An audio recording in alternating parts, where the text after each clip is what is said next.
Il y a une dame qui dit qu'elle avait une amie qui l'influençait très négativement dans l'éducation de ses enfants, surtout de sa fille aînée. Que sa camarade là était toujours en train de soupçonner sa fille.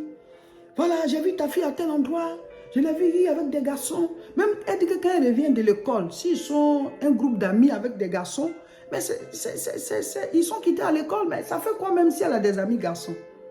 Si tu as bien éduqué ta fille, là, elle peut même avoir des amis garçons sans faire des bêtises. Hein. Donc elle dit que sa camarade là était toujours en train de faire des rapports sur sa fille. Voilà, je l'ai vue ici, elle était habillée de telle manière. Donc elle dit que quand sa camarade là l'appelle comme ça, parce qu'elle travaille, et sa camarade là, elle vend, elle ne sait pas sur la route ou bien quoi, mais elle est toujours en train d'apercevoir sa fille.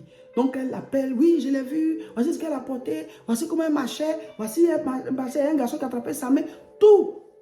Chaque fois des mauvais rapports sur la fille, même si des choses comme ça se passent. Mais la manière dont elle le disait à cette femme-là, elle dit que le soir comme ça, elle fait une descente musclée. Ou bien sur le champ, elle va téléphoner à sa fille là. Tu es avec qui? Tu fais quoi? Elle dit que ça a dégradé ses relations avec sa fille adolescente. Et qui un jour, la fille a pété les plombs. Maman, tu m'emmerdes, ça suffit. Voilà, je ne veux plus. Donc elle-même s'est calmée. Et puis, elle a laissé la colère s'apaiser. Puis, elles se sont assises. Elle lui a dit de venir s'asseoir. Puis, ils ont commencé à parler. Elle dit, mais maman, tu me soupçonnes de quoi? Je ne fais rien de mal. Tu m'appelles. Tu dis, j'ai fait ceci. Tu m'accuses que j'étais avec des garçons. Je n'étais pas la seule fille. On est sorti de l'école. C'est un groupe de jeunes. On est en train de marcher pour partir. Et on avait un devoir à faire. On est parti dans tel endroit. Et j'ai un ami qui, en rigolant, il a attrapé ma main. Tout ça là. Que tu as une amie, je sais que c'est ton amie là qui te dit. Quand je passe comme ça, puis je la vois là, je sais qu'elle va te dire. Mais tu ne me fais pas confiance. Tout le temps, elle te dit des choses. Tu descends sur moi, tu parles, tu me cries dessus, tu m'arraches mon portable, tu fais plein de choses. Tout ça à cause des rapports de la dame. Est-ce que normalement, c'est comme ça que la dame là devait agir avec sa fille? Non. Mais les mauvais conseils de sa camarade là, c'est comme si sa fille fait des bêtises. Elle dit, maman, tu m'as éduquée. À la maison, on nous parle de la parole de Dieu. Moi, je ne fais pas de bêtises. Vous voyez, si vous ne vous laissez pas diriger par l'Esprit de Dieu, vous allez perdre de bonnes relations à cause d'un mauvais conseiller, d'une mauvaise conseillère. Et certains agissent comme ça dans leur couple. Tu as une amie ou bien tu as un ami, c'est lui qui te dirige, qui te dit des choses sur ton foyer. Ah, fais comme ça, pour peu de choses, c'est la personne qui t'appelle. Pour peu de choses, c'est la personne qui t'appelle. Pour peu de choses, c'est la personne qui t'appelle. Et la personne te dirige mal, les mauvais conseils. Certains, c'est leurs parents. Tu es marié, mais c'est ton papa qui dirige tout. Tu es marié, mais c'est ta maman qui dirige tout. À quel moment tu deviens un homme? À quel moment tu deviens une femme? Tu es marié, mais tu es encore une fillette. Tu es marié, mais tu es encore un jeune homme. Donc, ce sont tes parents. On n'a pas dit de se séparer de ses parents. Mais quand le Seigneur dit que l'homme quittera son père et sa mère, s'attachera à sa femme, ils deviendront une seule chair, ça veut dire que le Seigneur, il te met en responsabilité quand tu te maries. Donc, cette vie-là, tu dois la gérer. Tu peux être conseiller, mais toi, tu fais le tri et tu poses de bons actes selon toi-même. Fais passer ça à ton propre filtre, tous les conseils qu'on te donne. Vous vous foncez tête basse, vous appliquez tout ce qu'on vous dit, ça détruit vos relations, ça détruit vos couples, ça détruit la vie de vos enfants, ça détruit votre travail parce que vous avez un mauvais conseiller quelque part, qui est soit un ami, qui est soit un frère ou une soeur, ou bien qui est même l'un de vos parents. Ce n'est pas parce que quelqu'un est vieux qu'il est forcément sage. Hein? Ce n'est pas parce qu'une femme est vieille qu'elle est forcément sage. Hein? Ce n'est pas parce que quelqu'un est vieux qu'il est forcément sage. Hein? Mes frères, mes soeurs, c'est le conseil de qui vous écoutez. C'est vrai aussi on peut souvent avoir des avis, mais c'est à vous de prendre la dernière décision. Il faut peser le pour et le contre. Ce qu'on m'a dit là, est-ce que c'est bon? Qui écoutez-vous? Qui vous conseille? Qui vous influence? Qui vous impacte? C'est qui vos modèles? Faites attention. Un mauvais conseil peut détruire ta vie, peut détruire ton couple, peut détruire ta santé, peut détruire ton travail, peut détruire ta relation avec tes enfants ou bien avec tes parents. Faites attention à qui vous fréquentez. Faites attention aux personnes avec qui vous marchez. Faites attention à l'impact qui vient dans votre vie. Faites attention à l'impact que vous recevez dans votre vie. Faites attention à qui vous influence. Faites attention à vos modèles.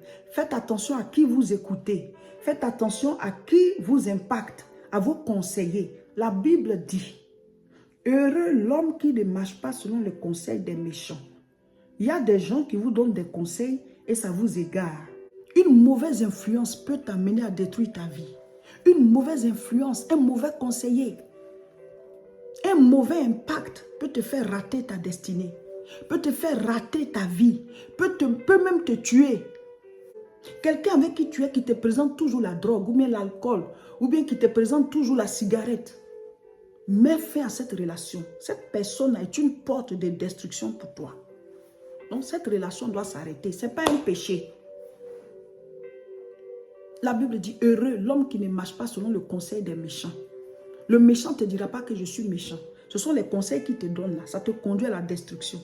On te pousse à faire le mal. On dit, il faut faire ça, c'est rien. Ça, les gens le font maintenant, hein, de toute façon. Et puis toi, tu es en train d'écouter ça. Vous écoutez qui? Quand tu veux prier, la personne te dit, oh, ça c'est n'importe quoi. Les histoires de prière là, les gens ils sont en train de vous escroquer, c'est n'importe quoi. Prière, il y a quoi dedans? Tu ne sais pas pourquoi la personne te dit ça. Peut-être que c'est ton Goliath même qui est là. C'est ton sorcier même qui est là. Je ne dis pas forcément que c'est sorcier. Hein. Mais ceux qui vous empêchent de prier là, très souvent ne sont pas simples. Parce que si tu commences à prier, il y a des choses que tu vas délier. Ou bien peut-être que la personne a fait de toi son prisonnier dans le monde spirituel. Ou alors la personne a un impact sur toi. Elle veut te maintenir dans cette prison-là. Donc si tu pries là, tu vas sortir. Donc on t'empêche de prier. Ou alors, ce n'est pas que la personne a fait quelque chose, mais tout simplement, c'est une voix du diable dans ta vie. C'est une voix de Satan dans ta vie pour t'empêcher de t'approcher de Dieu. Une telle personne-là, 2 ou 3 fois, je te dis, ah, viens, on va prier. Tu ne veux pas prier, bon, c'est pas. Qu'est-ce qu'on fait ensemble? Moi, je cherche Dieu, toi, tu ne cherches pas Dieu. Tu m'empêches. Maintenant, il y a des gens qui sont dans leur foyer. On ne te dit pas de sortir de ton foyer. Hein. Si ton mari n'est pas converti, ta femme n'est pas convertie, la Bible dit quoi? Par notre comportement, on va les emmener à se convertir. Il n'a pas dit de partir. Il dit tant que celui qui n'est pas converti dit que tu es ma femme, ou bien tu es mon mari, tant que la personne qui n'est pas convertie là dit que je suis avec toi, tu n'as pas le droit de te séparer. C'est l'amour qui vous avait unis, non? Mais vous pouvez rester toujours amoureux puis rester ensemble. Mais c'est quand la personne dit non, je ne veux plus. En ce moment, la Bible dit tu es libre de partir. Donc ici, ce n'est pas dans le cadre du mariage. Je parle du cas des amitiés, des influences, des collègues, même des frères et sœurs qui ont une très mauvaise influence sur vous. Oui, tu es ma soeur, tu es mon frère, on ne peut pas couper ce lien. On ne peut pas le couper, ce lien. Mais je ne peux plus écouter tes conseils, ça ne m'arrange pas. Ça ne m'arrange pas pour mon couple, ça ne m'arrange pas pour mon travail, ça ne m'arrange pas dans l'éducation de mes enfants. Je ne peux pas écouter tes conseils, je ne peux pas te fréquenter. Tu as une mauvaise influence sur moi. Ou alors tu es en train de m'amener à détruire moi-même ma propre vie. On se sépare. Vous écoutez qui? Il y a des gens, le fait que tu sois connecté à eux, tu t'oublies, tu oublies ta destinée. Et ces personnes-là te guident vers de mauvaises choses. Elles te guident vers l'égarement. Elles te guident vers les mauvais comportements. Tu étais un homme sérieux, c'est fini. Tu commences à fréquenter telle personne, c'est fini. Tu commences à tromper ta femme. Tu es dans les boîtes de nuit. Tu dilapides tes fonds. Tu n'as même plus d'économie. On est là. On ne sait même pas de quoi demain est fait. On s'en fout. C'est une mauvaise influence. Il faut t'en éloigner. Tu as une amie ou bien tu as un ami, c'est lui qui te dirige, qui te dit des choses sur ton foyer. Ah, fais comme ça, pour peu de choses, c'est la personne qui t'appelle. Pour peu de choses, c'est la personne qui t'appelle. Et la personne te dirige mal, les mauvais conseils. La Bible dit dans Psaume chapitre 1 au verset 1. Heureux l'homme qui ne marche pas selon le conseil des méchants. Faisons le contraire. Faisons le contraire. Malheureux l'homme qui marche selon le conseil des méchants. Mon frère, ma soeur, qui écoutes-tu? Qui t'impacte? Qui est ton conseiller? Qui est ta conseillère? Tu diriges ta vie en fonction de quoi? En fonction de qui? Qui te conseille?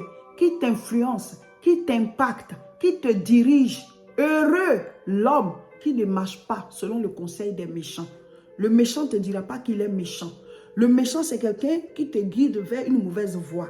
Le méchant, c'est quelqu'un qui te donne de mauvais conseils. Le méchant, c'est quelqu'un qui t'amène à t'auto-détruire, qui te donne des conseils pour que tu détruises ta vie, pour que tu sois en retard, pour que tu sortes de la voie qui est ta voie. C'est lui qu'on appelle le méchant. Ça peut être un homme, ça peut être une femme, ça peut être des hommes, ça peut être des femmes. Mais si certaines personnes ont une mauvaise influence sur toi, la Bible dit tu es malheureux. Tu es malheureux de les écouter. Tu es malheureux de rester en contact avec ces personnes.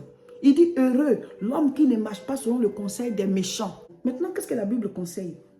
La Bible dit, Psaume chapitre 1, verset 2, mais qui trouve son plaisir dans la loi de l'Éternel et qui la médite jour et nuit.